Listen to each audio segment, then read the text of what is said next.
Ladies and gentlemen, welcome to our investing podcast. Today we're going to discuss with Kezia Noble, the world's leading female dating and attraction expert for men, regarding personal finance and dating. As you already know, personal finance is more personal than finance. We would like to discover how money and wealth influence the nowadays relationships men struggle to build with great women.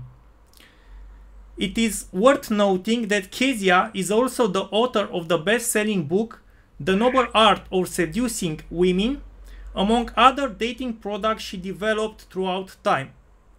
Without further ado, let's welcome the one and only Kezia Noble.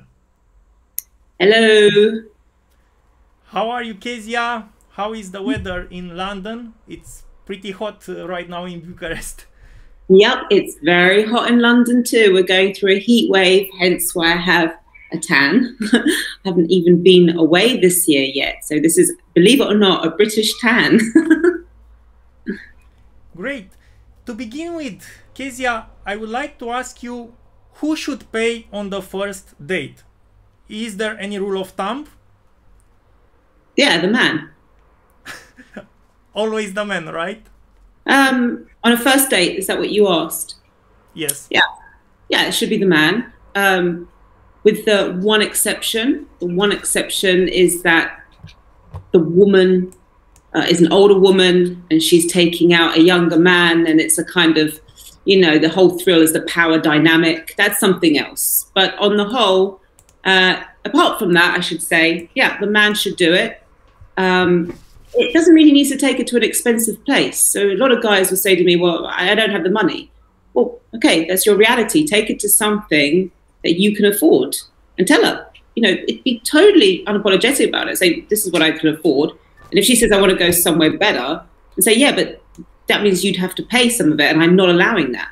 You know, over my dead body, am I going to let a woman pay for me? So what happens is you can sort of use the fact that you don't have a lot of money as a way to communicate that it doesn't matter, you're still the man, you're still this alpha guy, and you're not trying to be something you're not. Women find that very attractive. Is this only applicable for the first date or also for the following dates?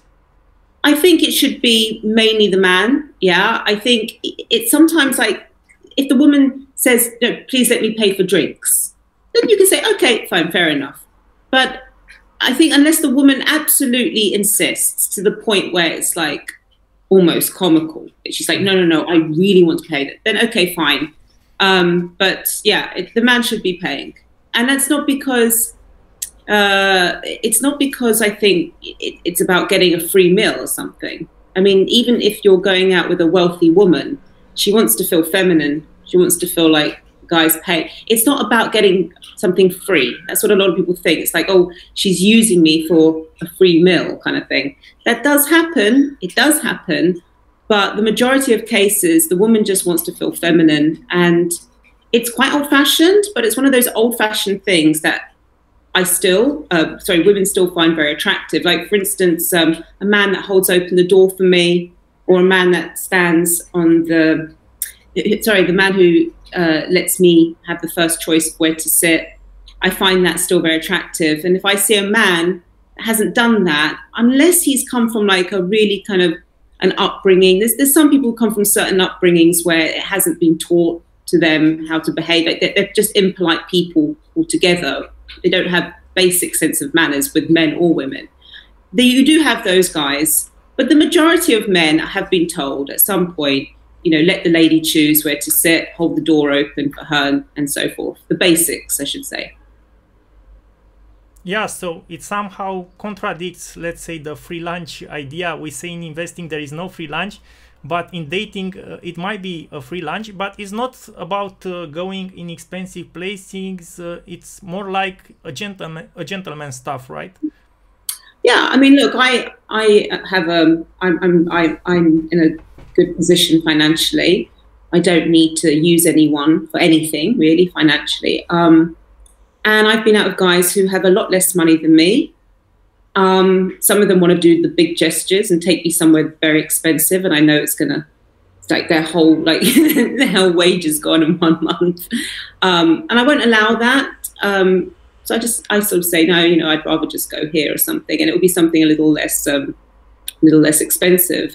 But I will still want them to pay for it. Yeah, even if, but it's not for me to get a free meal, if that makes sense. It can become pretty frustrating for a serial dater, let's say, for a man who regularly dates women. I mean, it can actually even become expensive if you date every day or every week. I don't know. Yes. So that's why I always say to my clients, don't take on a first date a woman for dinner. I've always said that. You asked me if they did go for a first date for dinner, but I would not advise that. I'd only advise that if they've already established a high level of attraction. So they've built up attraction, and then they know that the woman's interested in them, and that it's kind of got it's highly likely that they could sleep with her that same night or the second night.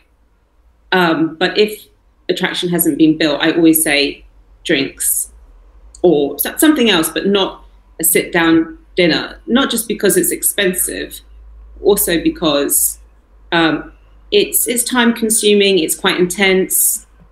Being opposite each other, somebody you've just met, having a 3-course meal. It's not the most relaxing environment. Yeah, right. Now, who should speak more at first date, and which are your favorite places to go on a first date? Interesting question. So who should speak more? It does depend on the woman. I'm quite an extrovert. I like to talk a lot. I chat a lot. So if a guy, I think 50-50. I mean, that's the boring answer, but it is 50-50. If the girl's shy, then it's important that the guy speaks more than the girl, doesn't put pressure on her too early on to open up. He has to be the one speaking, holding court mainly. But if she's an extroverted woman like me, although we like to talk about ourselves and we like to be center stage, we also sort of forget. It becomes like the person becomes like the audience rather than a conversation. So it's very important. A lot of guys who date women who are extroverts who talk a lot, they think, I can just take a back seat. I can relax, let her talk. But unfortunately, she'll start seeing you as just like a kind of soundboard, just an audience, someone listening to her. So it is important that you definitely try and talk as much as you can also.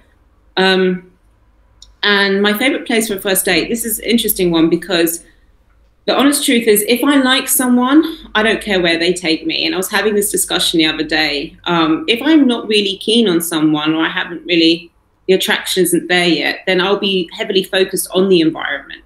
Like you sort of going on a date with them because you think there might be some potential there. But if there's not, at least you're in this nice place. Wherever it could be. Again, it doesn't have to be expensive, just somewhere nice. So you can say, well, at least I had a good evening. I went to this place, right?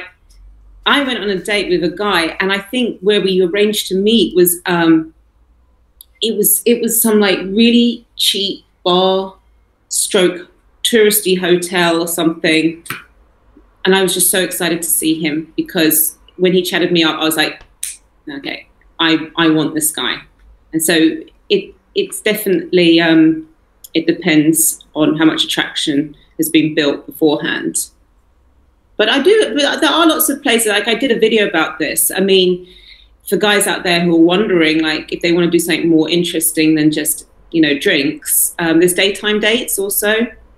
We have a place in London called the South Bank, and it's a really, there's a lot going on. It's by the river, there's entertainers. You probably have something like this in your country. There's a district, like an arts and culture district. They've got a lot of little bars. They might have like a sort of market there. So there's a lot of things to do. And it's like sort of multiple dates in one date. You can go to a coffee shop, obviously. That's a very relaxed kind of atmosphere there. There are a few things to do. You can walk in the park, believe it or not. Walking in the park's great first date. You can stop off, have an ice cream, have a drink. Museums are fantastic. The museums in London and New York and kind of these very metropolitan cities, they often now have a bar area, or they have like a cafe area, so you can stop there and sort of sit down and talk. And there's lots of props, I always say. There's lots of things to talk about, a lot of talking points in these places. I would say avoid cinemas. Avoid long dinners. I'd also say try, unless you're that kind of person, unless you're a dorky person and you're looking for a dorky kind of woman, avoid these kind of like crazy golf things, karaoke nights. I think they're fun. And I think that's something you can do in a relationship. But I think early on it's a bit try hard. Unless, again, you're that big dorky guy. And I usually find that the dorky guys who completely own it, they sort of want dorky women. So that would work, but that would be the exception to the rule. Have you ever been in love, and which was the most exciting dating experience you had so far? Well, I had a lot of exciting dating experiences, but I've only been in love once, and that was with my ex-husband, who I have a child with, and I still love him because he's the father of my child. So it's a kind of very strange, it's not a romantic love, but you care about them because they're related to the most important person in the world to you. Very, very strange. But I've had a lot of exciting, I can't go into too much detail because it's some of it I would like to keep private, but there was one guy who approached me, and this is not long ago, and he approached me in the park, and he was a lot younger, and he kind of was cute, you know, nothing too special, but he looked a bit like Bambi. That's why I used to call him Bambi. And it turned out like he had the most craziest, uninhibited sex life, and I just was totally blown away about how much stuff he was into. I wasn't expecting it from he was 23 or 24, totally unapologetic, totally blew my mind, ran incredible game, was very exciting to even get a text message from him, really liked him a lot. So yeah, that was an exciting one. I have loads, really fun ones. Mm-hmm. And that's the one who I, by the way, went on, you asked me about the date. It wasn't an exciting date. It was, as I said, it was at that touristy hotel, stroke bar. But I was just one of the best dates of my life because of him. By the way, if money would not be relevant, which would be the top 3 personal traits you would seek in a man? Okay, can I pick one looks one or no? It has to be just personality. What is that allowed, or just personality traits? Looks also are important. Well, I leave the looks one for last. So personality traits, to be totally unapologetic. So someone trying to be something they're not, trying to exaggerate almost, whatever it is, whether it's exaggerating their wealth or exaggerating their experience or exaggerating their intelligence, whatever it is, I prefer somebody to completely own it, be unapologetic. This is my truth, and that's it. I don't care. That's the first one. The second one is I like a guy who is sexually adventurous. That's why I tend to go for younger men. I think older guys get sort of stuck in a habit. It's their thing of how they get off, and they've got used to it. I find it very attractive, a man who's kind of open sexually to different ideas and things. Even if I'm not going to do it with him, I find it just an attractive quality. It shows confidence, believe it or not, and it shows that the person has a fun kind of streak. You know, they have that streak in them. It's very important. You can be a very serious person, go to the office, you've got your tie on, you've got your suit, and then you've got this kind of streak, you've got this other life. I find that kind of contrast very attractive in men. Third one, I love kindness. Kindness is beautiful. It's totally underrated. I don't mind a man who's a little bit bad. I don't mind cheeky. I don't mind a guy who's got a side to him. He's got like that shadow side. But if he's got to have a kind heart. You know, I don't trust men who don't like children or don't like animals. Something like that. It's always a red flag to me. I appreciate a man who says, I don't want children or I don't want an animal. Absolutely fine. But when they really don't like children or they don't like animals, red flag. Red flag. Do you still believe in genuine love while living in such a materialistic world? Yeah, of course, yeah. People fall in love, they can't help it, for all sorts of different reasons. I think being a material world can being such a material world can have its own problems, but I think falling in love is not one of them. I don't think it seems to, in my experience, it doesn't seem to cause any issues. What are the hidden costs of being honest and straightforward with women when you're dating? Sorry, I couldn't. Could you say that again, please? So, which are the hidden costs of being honest and straightforward? Because all women say that you should be honest, but if you really are honest, it's not in your favor. You have to be honest in a charming, unapologetic way. I mean, when you say honest, I have to get some context on this question. Like, like honest about yourself? Is that what you mean? Like, if you're talking about yourself, you should be honest? I think it's like in that quote, do you want the truth or something beautiful? And I'm actually wondering if women are looking or seeking for the truth or for some nice story, you know? Yeah, they are looking for a story for sure. I think, I'm sorry, I think I need some context for your question, because it seems to be like a lot of questions in one question. I do teach guys to be their best authentic self. There's a way to be honest. You've got to be committed to being honest. You can't be half honest. You know, you've got to be committed to being honest. That's you. That's your truth. This is how you think. This is your viewpoint. It doesn't need to be done in an aggressive way. It can be done in a very charming way. As long as you show that you're listening to the woman, you understand her point of view, you're not silencing her. But you've got to make sure you don't bend your own reality in accordance with hers. And women are always looking for that. They're looking like, is this guy, he's just starting to be mistant. He's trying to play it safe. He's starting to share the same views as me. He won't challenge me on anything. Yeah, women don't like that. They might say they like it, but they don't.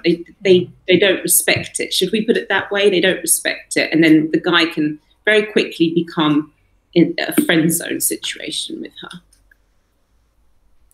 What do you think about David Angelo's idea that a man should focus on his meaning and purpose in life and stop chasing women because attraction isn't a choice? Okay, so yes, attraction is not a choice. I always say attraction is not logical. It's not rational. That's why I always teach my clients how to tap into the emotional realm of a woman. He's right in that way that it's not a choice, but you can create... you can implement certain things to create attraction. You can do like in a contrived way, and then you can create attraction. That's exactly what I teach. So I disagree with him on that point. That's a real name from the past you brought up, David D'Angelo. No, I don't hear people talking about David D'Angelo now.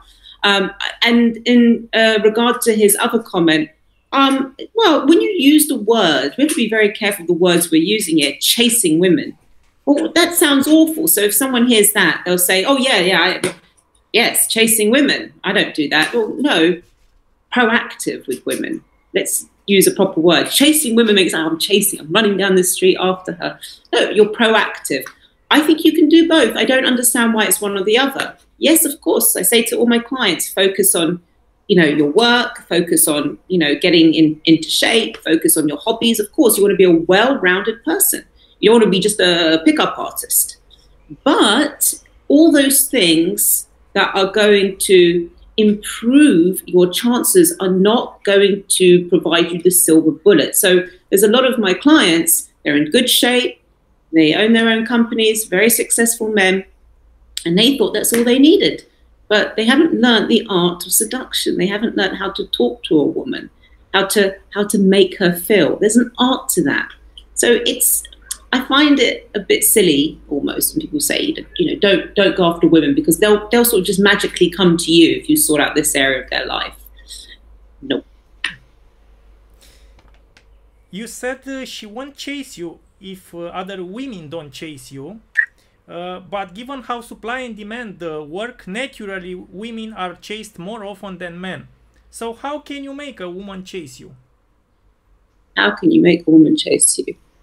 It is a lot of different. Well, I need to know the situation, the circumstance of how they met and everything. So I can't just give advice on on that unless I've got the whole picture. But in general, I mean, there are things that you can do to make a woman think about you a lot more, want to hear from you a lot more. When I say chase, that's a kind of form of chasing you, you know. Women are much more subtle than men in that respect. And the other part of the question was, you said supply and demand? Yeah.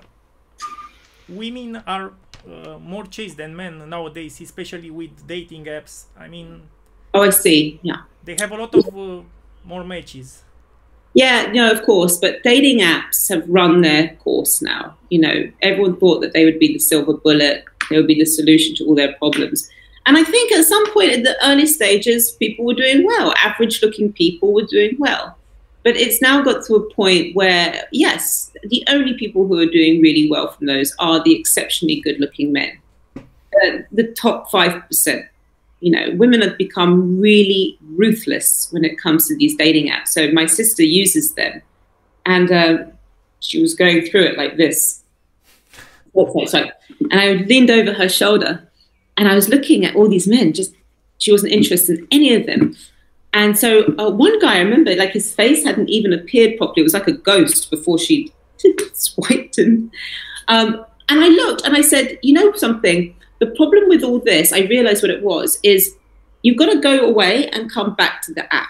Because you're missing good-looking guys because you're seeing a few good-looking ones, and then you're comparing the next one, who's a handsome man in his own right, but because he wasn't as handsome as the previous two, he gets swiped. So it gives a very artificial sense of what's attractive on there, of what beauty is. We are often all, you know, very disappointed on the first date, equally men and women when they meet up. The man is always shorter than he says, and the woman's always fatter than she looks. You know, it's always the same complaints they have, or they got, you know, what we can do with photographs now. It's frightening. So when you meet up on those dates, you know, you're immediately starting off from. There's some exceptions to this, but most people are disappointed. So it's hard to sort of climb back from that if you're meeting with disappointment. Does that make sense? Yeah. I remember once my psychotherapist told me that I should set, like, I don't know, top 5 qualities I seek in a woman. And it made no sense for me because I thought that this only limits my choices. And so the idea would be, how can men cope with romantic failures and get enough leads to win the game? Because it's a numbers game eventually, right? Or not? Numbers game, yeah. Yeah, well, you can be approaching in the same way, and you'll get nowhere. It doesn't matter how many people you speak to. I think it's a numbers game to a certain degree, but you do need to work on your, you know, your skill set. You need, like, you have to, if you're going to look at it as numbers game, then with each one you need to be very emotionally detached from the situation so that you can replay it, work out what you've done wrong, work out where you can improve. Put the whole blame on yourself. I'm saying that to men, not because I'm a feminist or because I think women are better than men. It's because it's the only way that a man will get better. If he says, well, you know, she was bitchy. Okay, she was bitchy. Don't be emotionally reactive to it. She was bitchy. What could you have done to have got past that bitch shield? What could you have done? And that's what I show guys. I show guys like how to deal with every kind of micro situation when they're talking to a girl. But, you know, if you don't have a coach like me or someone from my team guiding you, then if you're clever enough, you can, and you're emotionally detached enough from the situation, you'll be able to look at it and say, right, if that happens, next time I'm going to do this. So you've got to put all the blame on yourself, unfortunately, at the beginning. As Oscar Wilde said, women are meant to be loved, not to be understood. And I've tried for all my life to understand women because I'm very analytical, and I failed miserably. So, as the saying goes, I'm still clueless, you know nothing, Jon Snow. What do women actually want from a guy? Oh, God, the $1 million question. I hope not $1 million. So men and women, I did a video about this recently. It was about female attraction and female desire. You've got the two different stages. So the early stage, which is the selection stage, men are looking for three things. One, beauty. Yes. The second one is availability. And the third one is compliance. So one, is she good looking? That's number one. Two, is she available? Has she got a boyfriend? Is there a guy about? What's the situation? The third one, when I say compliance, is she nice? Is she friendly? Is she going to be difficult? Is she going to be a challenge? But men, they want to have sex. Oh, some men, they like the challenge. They think it's fun and exciting, but we'll talk about that later. If they just want to have sex, they're the three things that they're looking for. Now, if they want a relationship with the woman, what they want expands. What's her political views? How would she be with children? So many things. So we're not talking about relationship. That's the stage 2. We're talking about just stage 1. Women, it's much more multi-layered what they're looking for. Looks is one thing, but then there's about 10 others, right? So it's looks, it's confidence, it's how he walks into a room, it's his sense of humor. Can he laugh at himself? It's the way he makes her feel.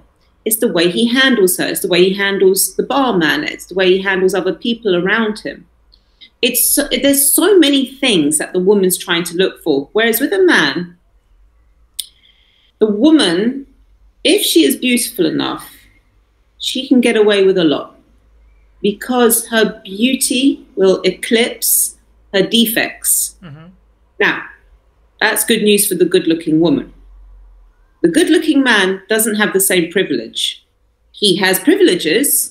He can get away with more than a guy who's not attractive. He can get his foot in the door. He can get her attention.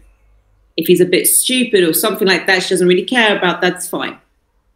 But there comes a point where if he really lacks confidence or he doesn't make her feel good or he's too needy, too desperate, something like this, creepy, the looks won't save him. And that's the difference. So a lot of guys think women are too fussy. And in particular, men have a real issue with women who are not attractive being fussy. But it's not fussy. It's just how women are hardwired. It's multi-layered what they want. So a woman who's not attractive will be as fussy as the beautiful woman. That's why you see a lot of women on their own. And a lot of guys feel sorry for them. They call them the cat lady. She's on her own with her hundreds of cats. Now, this woman, to some extent, wishes she did meet somebody. But there's no one she's looking at that she rejected. She said, I wish I was with him. But she rejected him. They would rather be on their own than compromise. And men think they're crazy. They're stupid. It's hardwired. That's how they are. Women are looking for so many things that it appears that they're fine. And if they can't get it, they would rather be the cat lady or the dog lady or whatever choice of animal they want to have.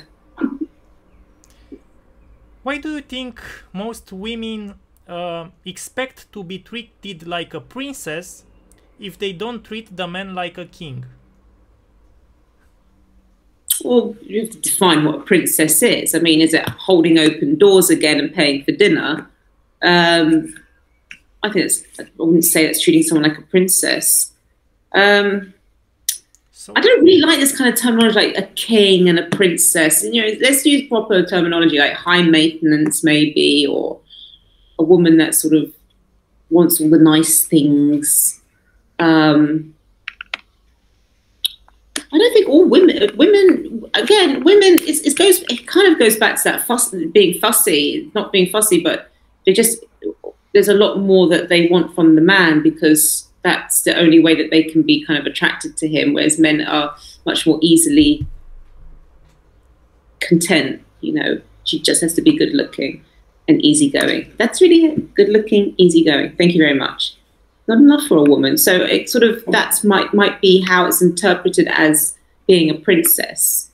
Treating a guy like a king, I think. I would just well, does he command it? There's some men and they've got this regal way about them. It's regal, and people can't help but treat them like royalty. It's incredible. I've seen it. So I don't think a man should just say, well, I expect to be treated like a king if he's not behaving like one. Moving now to relationships, I would like to ask you, how should men and women split their expenses as a couple? Well, for me, we did it 50-50 because we were both wealthy. I think it's incredibly frustrating for men. And what I've seen is that the women do contribute very little financially. Mm-hmm. I think when a woman gets involved with a man who's got a certain amount of money, not super wealthy, but a certain amount of money, I have noticed that they kind of take their foot off their career a bit and they start doing pretty girl jobs. You know what pretty girl jobs are? Like, oh, you know, I'm a consultant. I work once a week for this PR company, or I work in a gallery 2 days a week. It's something, or I do an online, I'm an influencer. It's a kind of pretty girl job, I call it. And then the man's just kind of like paying for everything. I have noticed that.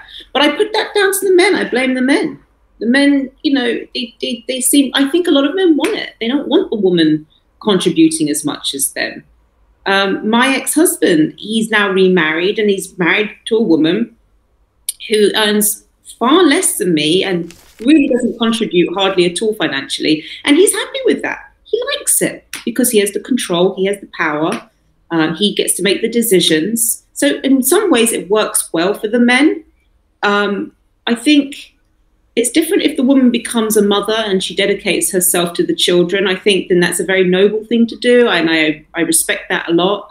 But that, you know, I think a lot of men, if they're finding like it's a struggle to pay for the rent or to pay the mortgage, and the woman's doing the pretty girl job, not bringing in money, you should have that conversation with her. You should have that conversation, but a lot of guys don't. They don't want to lose her. A lot of guys are very frightened of losing what they've got, especially in this day and age.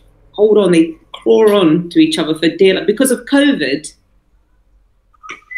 pandemic, lockdowns, they got so scared of being on their own. So scared. People are frightened of being alone. It's their biggest fear. And they will stay in a rotten, toxic relationship in order to not be alone. I remember that I've once dated a cardiologist. She was very hot.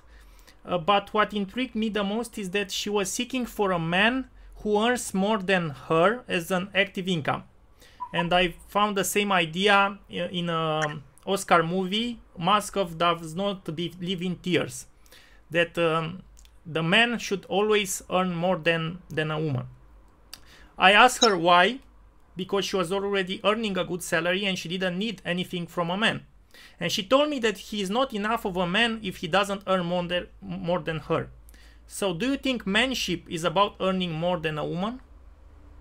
Okay, so what this woman was trying to say to you, but she's not aware of it, is that when a guy earns more money, it's indicative of success. Now, that's not always true. Some men inherit money, some men get lucky, but it's indicative of success. And what is success indicative of?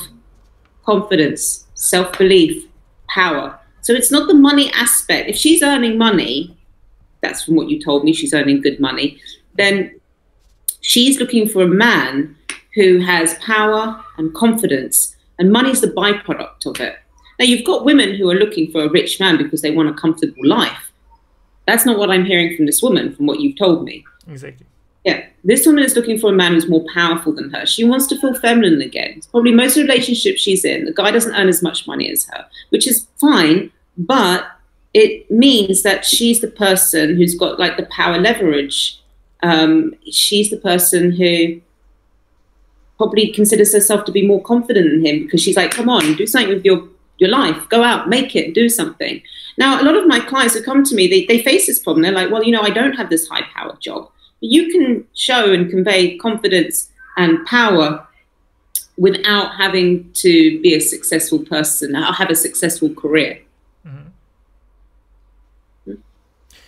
What do you think matters more for a woman when it comes to money? A wealthy guy with huge net worth, or a spender living paycheck to paycheck who becomes a cash flowing asset for her? Or a cash flowing asset for her. Yeah. What about the guy with like the high net worth? Surely he'd be spending money on her too, though. Maybe he won't. Oh, okay. Because this is Well, why he got a huge net worth, not first spending money. one, I think, depends. Again, if she's a gold digger or someone just looking for money to help pay for her flat and stuff, then she'll go for the second one. If she's a woman who wants power and likes to, that kind of, the man is like this powerful, successful person, which means, again, he's got confidence and self-belief, then she'll go for the first one. What I've noticed is that most women don't actually care about net worth. I don't know if they even make the difference. They only care about how much are you willing to spend with them. So if you are poor, if you have mortgages, but if you have, let's say, a salary which affords you to spend from it every month and travel and so on and so forth, she's happy. That's a woman who's looking for a comfortable life. You're always going to have those women. She's not interested in that. She doesn't care how he looks. She doesn't care about any of this stuff. She just wants a nice, comfortable life. It's prostitution, essentially. It's like, socially accepted, socially acceptable prostitution. And now, there's ways to get around that. You can meet these kind of women, and that's what they want. You can come along, and then can build attraction with them, and then you can close them, you can love close them, and then their whole perception of you changes. They don't care about the money or anything. But to begin with, the starting point is that there are some women like that. There's a lot of tough times for people out there right now. So women are going back to, OnlyFans. Look at that. It's booming. It's booming.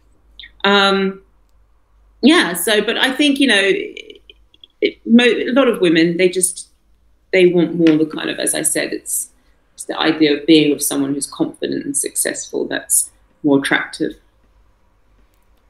Yeah, I remember the Al Pacino movie, Glen Rose, or something like that. It was a quote there, the leads are weak, and another guy was saying, the leads are weak, no, you are weak. I think men very often complain of the quality of leads, at least in my country.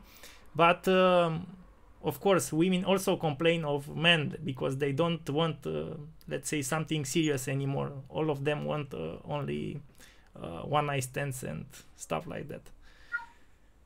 It's that's the cards that you got dealt with. I mean, if you're living in a country where you're not keen on the women, get out of there. Now, if that's not an option and you can't get out of your country, then you have to make the best of what you've got, and you have to learn that kind of game. That means that you can take someone who's potentially looking at you as just, a monthly kind of check, and spin it around and get her to see you differently.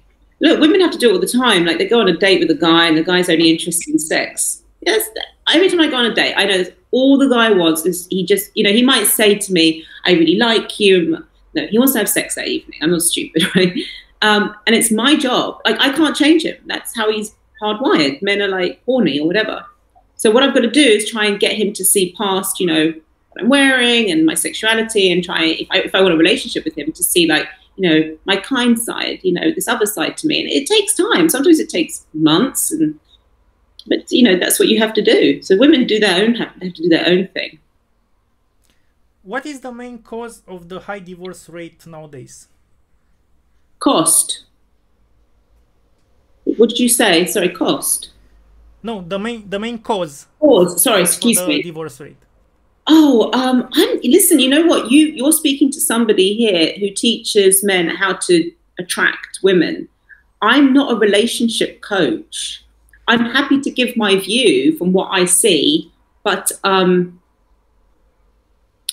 I think divorce going up or down? I'd like to know that. I really don't look into relationships too much. I think probably the number one reason for divorce would be kids have grown up, they're bored of each other. I think it's probably boredom. Men and women, they age and they change, their bodies change, they look different, they get stuck in their ways. And I think we're living in an era where it's not a lot of religion about anymore. And a lot of the people, they want, I want a new lease of life. People are living for longer. You have to appreciate, our grandparents, you know, when the kids grew up, they were in their mid-40s. Mid-40s, you're finished, and your life is done. Mid-40s, 50 years old, your life is done. You know, in those days, you were an old person. You weren't an old person trying to fit in with the young people. You sat at home. You didn't go out of bars and restaurants. Now you go to restaurants and bars full of old people. Like, what the fuck are they doing? So now what's happened is they get to 50 and they're like, oh, it's now time for me. It's my time. My mum did it. She left my dad for lots of reasons. I'm not going to go into it. My father has a lot of problems. But, you know, when she left, she suddenly goes, it's my time now, Kezia. It's mine. I've had my 2 children, and now I just want to, like, live my best life. It's like, oh, fuck off, Mum. Go away. They don't care. But you know what I mean? It's like, this is what they're doing. I think they don't accept being old. Ladies and gentlemen, don't forget to check the link in the description below to see all the details regarding Kezia Noble's dating products for men. And we help a lot of old people, by the way. I'm only joking what I said. It's just a joke. We help guys who are 79 years old. We've got a video testimonial, and I think it's brilliant. He's come out. He said, I want to learn how to meet women, but you know, they come out of a divorce and stuff, and their wives died and things. So it's really amazing. So I'm only playing with you guys about older people. Should men fuck or actually don't give a fuck when they meet a new woman to become more wanted? Don't give a fuck, but you've got to do it in a way. Oh, this is such a hard one. This is so complicated. It's like you have to not give a fuck to a certain degree. Like, it's kind of like a more like you want to show the woman that you desire her and that you're keen and you want her, but you can't. But you have to show that you have other options also, and that, you know, you're not needy and you have this abundance mindset. So it's kind of like a mix of both. Yeah, very often I hear this idea: relax, take it easy, everything goes by itself. However, if you do nothing as a man, no woman would knock on your door, right? So you have to do something. Yeah, you have to, and that's why I say you've got to get the balance right. You need to show you're keen. You need to build up desire with her. You need to do all this, but you need to also play the game of like saying, "There's the door. I'm leaving. If whatever, you know, I don't care. I don't care if you don't like me. I like you. I want to fuck you. I don't like. But if you say no, I'm not going to cry. I've got other options." I'm really putting it in very basic terms here, obviously, but you can't just like, I mean, I would never fancy a guy who just showed no interest in me. It's impossible. I wouldn't, even if he was good looking and everything, I'd be like, if he's not showing any interest in me, it's not fun. It's not exciting. What would be your advice for those men who feel anxious about money or social status when approaching women? Well, that will reflect in your body language, won't it? And it will reflect in your eye contact and everything. If anyone has any insecurity, whatever it is, if it's about their height or their weight or how much money they earn, immediately people sense it. They pick up on it. It reflects in the way you behave. The most important thing is if you, for instance, have no money, exaggerate the fact you have no money. Exaggerate it. Make a joke. Say, I live on the street. You know, and yeah, so I make you laugh, yeah? That's it. The girl's laughing. That's what you want to get. That's creating a vibe, okay? And then she's like, oh, is he rich or is he poor? I don't know this guy. So it's mystery. You know, you want to add some mystery in it. Like I said, I've dated a lot of guys who've got no money. It's the ones who sort of pretend they have money. I'm just like, oh no, please stop doing that. I would just rather them sort of be totally honest about it. And also, you know, you've got to remember, you guys have to remember that you need to be in a selector mindset. So the selector mindset is, as your psychotherapist advises you, you get a list of what you want and you go in there armed with that expectation of what you want from a woman. So, you know, rather than sort of trying to, yeah, I've got this and I've got that, have I ticked your boxes yet? It can be like, well, you know, what have you got for me? Are you funny? I hate boring girls. Or you could say, you know, like for me, the most attractive quality in a woman is kindness. You know, something like that. Tell her what you expect. That's it. You've got to. These are all chess moves. Game is like millions of chess moves happening throughout. Um, and so there's a lot of things I can talk about that. But it definitely go in to help those guys who are worried about their money situation. That they need to sit down, write a list of what they want, what they don't want, and they need to be very detailed with it. Really detailed to the point. Like I had one guy. Don't pick things that you think society thinks men should want. And don't pick generic things like nice smile, nice personality. It's got to be very detailed. And I had one guy, and basically in the end, he said that he liked a woman to be like Harley Quinn. So she's this woman from Batman or something like, oh, is it Batman? I don't know. And I said, well, what do you mean? He's like, oh, she's a psycho bitch. And that's what he liked. He likes psycho bitches. Now, you and me might think, well, that's crazy. Who would want that? But it doesn't matter. That's his reality. And he's going in there with a specific, like, that's what turns me on. That's what I like. I had one guy I was dating, and he used to like to be beaten up by women. He loved it. He got really turned on by it. I never looked at him as like there was something wrong with him, or he was a pervert or a creep. That's his thing. And he's like, you want to play along with this, you know, the sexual fantasies or not? And you kind of think, well, you know, it's their reality. They have such a strong reality. You kind of want to be part of it. It's delivery. Remember, it's how you deliver things. You can have all sorts of weird, crazy kind of sexual fantasies. And if you're sort of saying, oh, you know, this is what I'd like someone to do, or this is what I like in a person, whatever it is, and you're unsure, the person will see that as weakness and embarrassment and shame. They won't hear anything else apart from the truth. But if you're saying something with confidence and, you know, don't like it, there's the door, bye-bye, then they respond better to it because all they can hear is the confidence that you have. And confidence, as you know, is key, especially with men. Where can men find good women to approach these days? And what do you think about the idea of meeting your other half? First question, women are absolutely everywhere and you can meet them anywhere. We teach on our course, on our 7-day mastery program, we take them out to London and we take them to museums, we take them to art galleries, we take them to the park, we take them to art and cultural centres, we take them to the shopping malls. In the evenings, we go to bars, clubs, we just do street game, talking to women on their way to bars, in the queues, in the smoking areas outside. Wherever there's women, you know, there's an opportunity there for you. The second question, you said meeting your other half. What do you mean by that?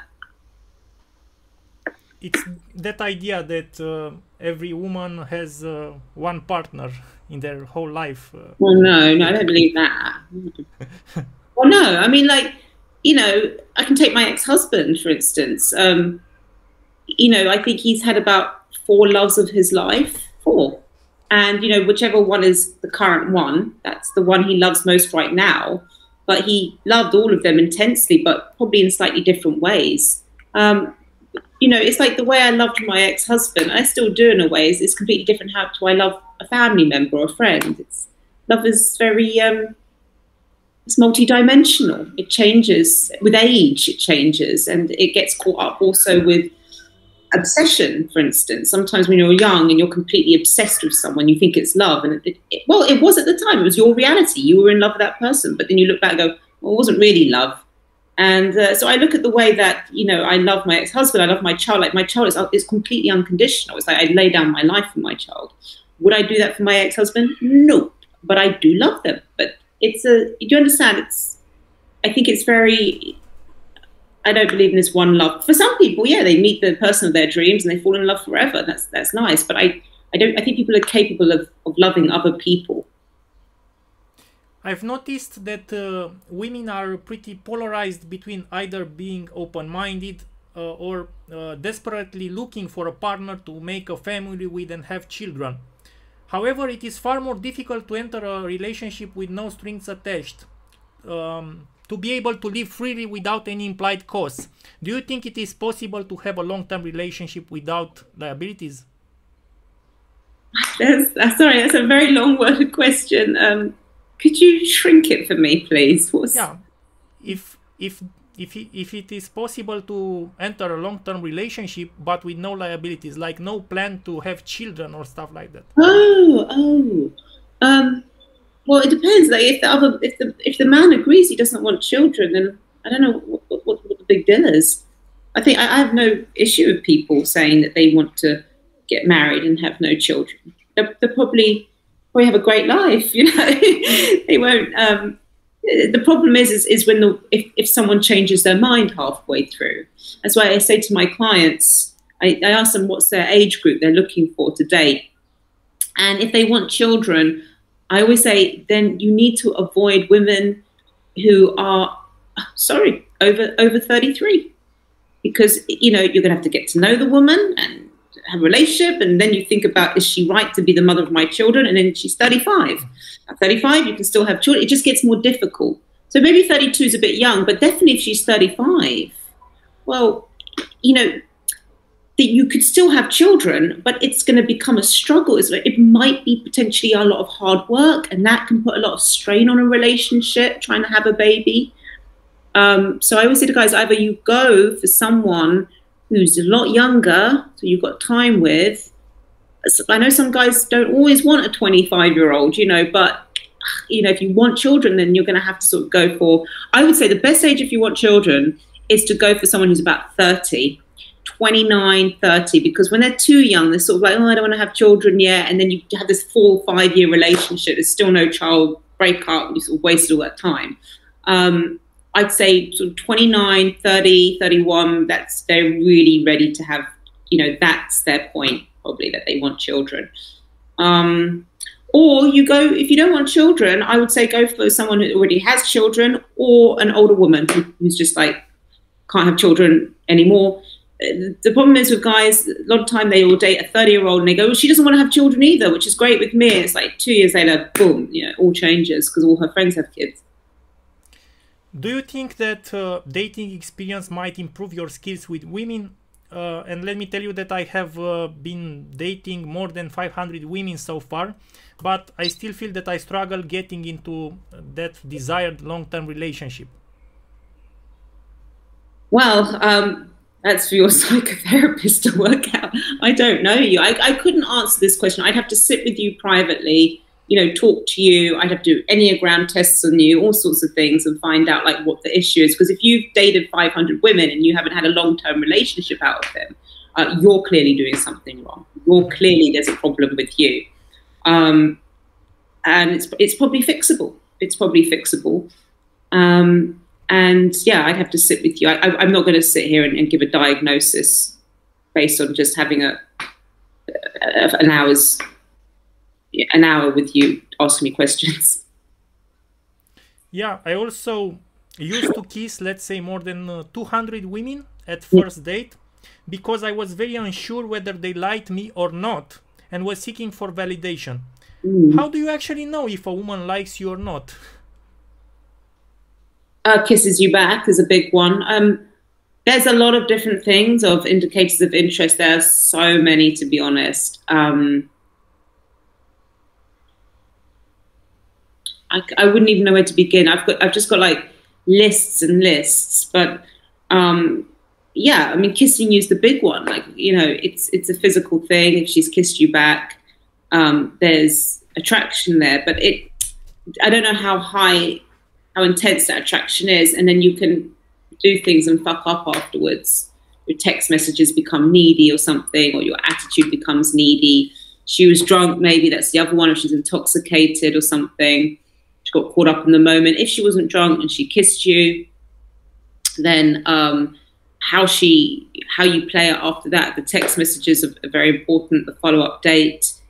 I find a woman, if she likes a guy, is just like when a guy meets a woman, they start playing not to lose. I've noticed that. They get really worried about sort of not keeping that desire going. So an example would be some guys who text me and stuff, and I just don't even get back to them. Like, I forget, not like being deliberately, I forget, right? I forget. And then there's the guys who I like, and then, you know, if I played that kind of game and delayed it and didn't get back to them, they'd probably like me even more. I know that because it's what I teach. But because I'm so afraid of losing them, I will respond to them and I will arrange a time with them to see them again. It's quite basic stuff, to be honest, but you've got indicators of interest, which are before sort of the kiss, but we could do a whole other video on that. Which leads, by the way, I do have to go in like a few minutes. Yes. Just to let you know. Now, famous last words are yours, Kezia Noble. What would you recommend to those men who have lost their faith in being able to seduce women? Come to the 7-day mastery course. If you are still watching videos about dating, pickup, red pill, I don't know, whatever the fuck it is, then you haven't given up.